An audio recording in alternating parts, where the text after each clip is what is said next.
Ladies and gentlemen, this is a very interesting possibility. Lake versus Masters, Sinema seat could draw crowded Republican field. There's a Washington Examiner article, and Kerry Lake could very well battle Blake Masters in the primary in 2024. So the Republican primary could also see Andy Biggs.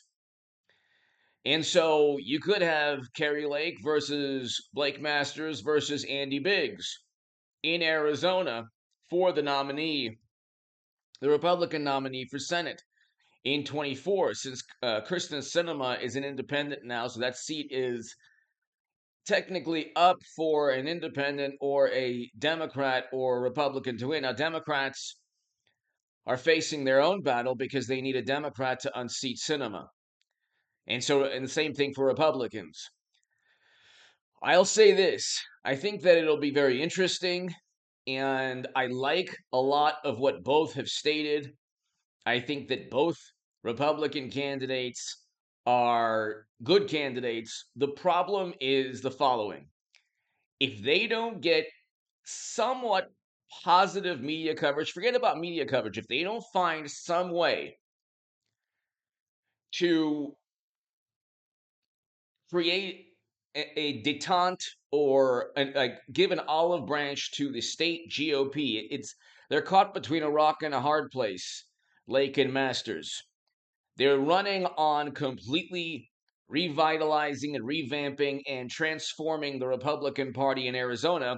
The Republican Party in Arizona doesn't want to be transformed. The voters, the people that are choosing Trump Republicans like Lake and Masters in the primaries. So if you have an establishment candidate in the primary, they're not going to win. Okay, the average Republican voter in Arizona wants a Trump Republican. They do not want a Mitch McConnell Republican. They don't want, if you're in Arizona and you're a Republican or a conservative, or you don't want a Democrat in the Senate or as governor, or as your representative, let me know, why do you want a Trump Republican? Well, you want a Trump Republican because you're against never-ending military conflicts. That's the biggest reason to vote for Trump. That's my biggest reason to vote for Trump. He negotiated not only the Abraham Accords, was the first president to step foot in North Korea, but also the Doha Agreement that Biden completely botched. And those 13 Americans should be alive today. Those over 100 Afghans should be alive today. But you're going to address issues like the atrocities taking place in the southern geographic region of our country. Okay, so I'm just speaking in my long-winded manner for a reason, ladies and gentlemen. But there are a lot of issues that Democrats don't address, yet they still are victorious in a red state like Arizona. The primary reason is that the Arizona Republican Party stands firmly against the populist candidates. Now, Kerry Lake has to, and Blake Masters have to address this. So does Trump in 24, because I think Hillary Clinton will become the nominee in 24. I mean, people say I'm nuts, but I'm telling. I mean, I've been right more often than I've been wrong, ladies and gentlemen, the past 6 years. And I can just tell you that nothing that's taking place right now in politics is normal. The classified data special counsel is an obvious attempt at removing or replacing mashed potato brains. So they don't want him there into 24 because impeachment would give a huge boost to Republicans and to former President Trump. So nothing makes sense. But the Arizona and Georgia Republican parties, they will not rally around Herschel Walker. They will not rally around Blake Masters or Lake. They will not, the Republican parties will not rally around them. And that has to, see, you can level all the lawsuits you want, and it's admirable. And you can fight the system all you want, but the system, unless you can find a way to either transform it from within, give these Republicans an incentive, a monitor, who knows? any incentive to play ball with a populist candidate. I don't know. Your guess is as good as mine. Hit subscribe to this channel, 8 a.m. and 11 a.m. every single day. Be here tomorrow, Saturday morning, 8 a.m. and 11 a.m.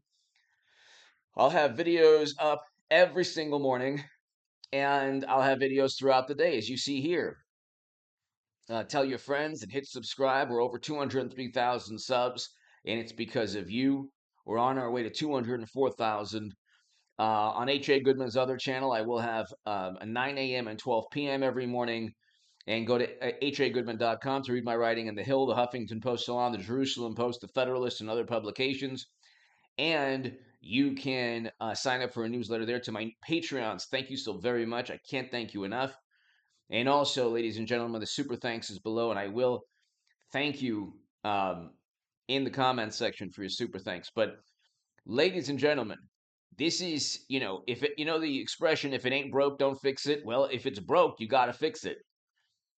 You know, if you're running in a state that is a red state and it goes Democrat barely, it's always barely the Democrat gets it. You have to ask yourself, okay, well, the local publications in Georgia and Arizona are firmly aligned with Democrats. Okay, they're passionate, liberal, wonderful liberal activists, almost advocates. Okay, so you're not going to get the local media. That you're not going to get. You're not really even going to get the national media at all. Okay, you'll get a lot of people in terms of crowds and electricity and enthusiasm. But losing last second does nobody any good. So what is that extra oomph, that extra, support that you need? If you are a populist Republican candidate, you have to find some way to incentivize the state Republican parties. And here's how you do it, maybe. There's really no difference. There's really no difference between the platform of a more traditional Republican and a populist Republican, aside from certain topics that media finds reprehensible. Okay, you find a way to address those topics while at the same time giving the state Republican Party some kind of incentive. Okay, Democrats have a tremendous incentive. They have great many incentives. They'll get positive media coverage. I mean, for example, look at how the New York Times and the Washington Post and every other organization treated Sam Bankman-Fried. Could you imagine if he was the second largest donor to Trump or the Republican Party and he had a Ponzi scheme that lost 30 plus $billion? Could you imagine they would never stop, preaching and giving sermons about the corrupt nature of the Republican Party headed by Trump. But you don't hear that. They're writing articles. Oh, how's your sleep? How are you sleeping nowadays? Okay, so one incentive to give to Democrats is positive media coverage.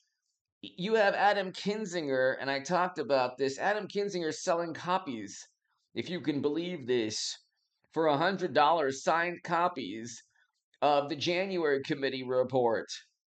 Okay, that was supposed to have sent Trump to prison because he tried to devour democracy. The racket is unbelievable on the left, and Kinzinger voted alongside Trump 90+% of the time. Okay, so the point, ladies and gentlemen, is that there is so much incentive to play ball with the system, with the machine.